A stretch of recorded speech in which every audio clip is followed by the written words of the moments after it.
प्रकृति ने खूबसूरती का जो वरदान उत्तराखंड को दिया है, शायद उतना दुनिया में किसी और जगह को नहीं दिया। लेकिन क्या हो अगर ये वरदान अभिशाप का रूप ले ले। जी हाँ, इंसान के स्वार्थपूर्ण कृत्यों की वजह से आज नौबत यहाँ तक आ गई है कि देवभूमि के नाम से इस प्रख्यात खूबसूरत राज्य का अस्तित्व खतरे की जद में आ गया है।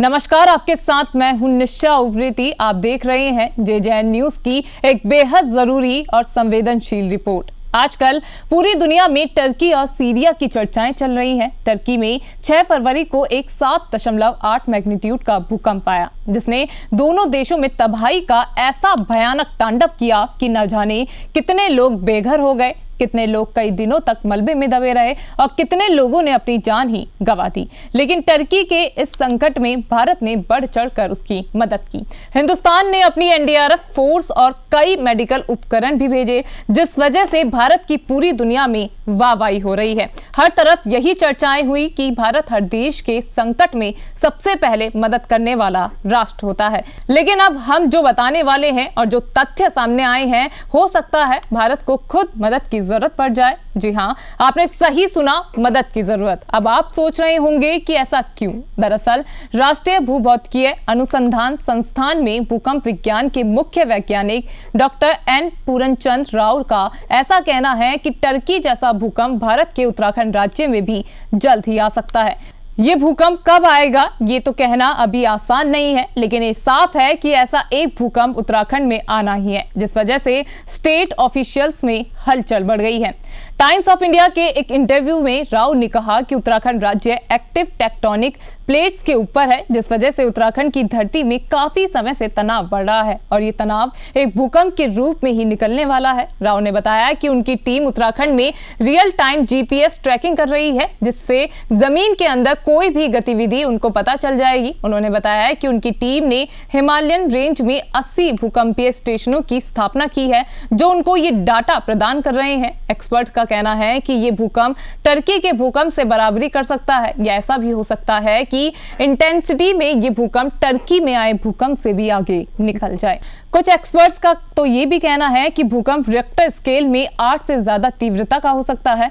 आपको बता दें कि उत्तराखंड में पहले भी कई भूकंप आए हैं और आए दिन यहाँ भूकंप के झटके महसूस किए जाते हैं, जिसका मुख्य कारण यही है कि उत्तराखंड इस दुनिया के सबसे एक्टिव टेक्टोनिक जोन में है। जानकारी के लिए बता दें कि दुनिया भर के सभी इलाकों को एक श्रेणी में डाला जाता है। ये श्रेणियां ये निर्धारित करती हैं कि किसी भी दिए गए इलाके में भूकंप आने से कितने चांसेस हैं। ये श्रेणियां 1 से 5 तक होती हैं और उत्तराखंड 4 और 5 श्रेणी में आता है। इससे जाहिर होता है कि उत्तराखंड भूकंप के मामले में बेहद संवेदनशील है। रिक्टर स्केल पर 8 से ज्यादा की तीव्रता वाले भूकंप को ग्रेट अर्थक्वेक कहा जाता है। और जैसा कि हमने आपको बताया कि उत्तराखंड में पहले भी भूकंप आते रहे हैं, लेकिन इस तीव्रता का भूकंप पिछले 100 साल में नहीं आया है।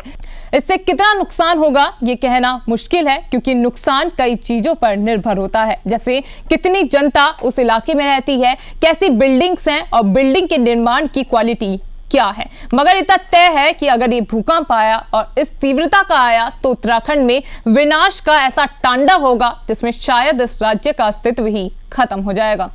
उत्तराखंड एक पहाड़ी इलाका है और अगर ऐसा कुछ भी यहाँ होता है तो यहाँ लोगों का रेस्क्यू करना भी एक बहुत बड़ी चुनौती होगी। केदारनाथ और चमोली आपदा इसके प्रत्यक्ष उदाहरण है। इसलिए हमारी पूरी JJN की टीम सरकार से ये अनुरोध करती है कि इस भूकंप की संभावनाओं पर गहनता से विचार किया जाए और अभी से सारी जरूरी कदम उठाए जाएं, ताकि भूकंप की वजह से कम जानमाल का नुकसान हो और हमारे इस खूबसूरत राज्य के अस्तित्व पर आंच न आए। हम आप सभी को बस यही कहना चाहेंगे कि इस तीव्रता का भूकंप शायद ही उत्तराखंड ने कभी झेला है और ऐसे में ये बेहद जरूरी होता है कि आप सभी अपनी जरूरत की चीजें अपने घरों में रखें। खाने का जरूरी सामान, थोड़ा पानी और जरूरत की चीजें जैसे कपड़े, दवाई और पट्टी अपने एक बैग में रख लें। और अगर आपको कभी भी ऐसा लगे कि भूकंप आ रहा है तो वो बैग उठाएं और अपने घर से निकल जाएं। कुछ नहीं कहा जा सकता कि इस भूकंप से कितना नुकसान होगा, लेकिन सही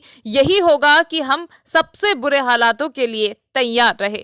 तो हम फिर आपसे अनुरोध करेंगे कि एक बैग में खाना, पानी, दवाई, थोड़े कपड़े और पट्टियां रख लें, जिससे ऐसी भयानक आपदा में आपके बचने के चांसेस बढ़ सकें। फिलहाल इस खास रिपोर्ट में इतना ही। बाकी की खबरों के लिए आप बने रहिए JJN न्यूज के साथ। नमस्कार।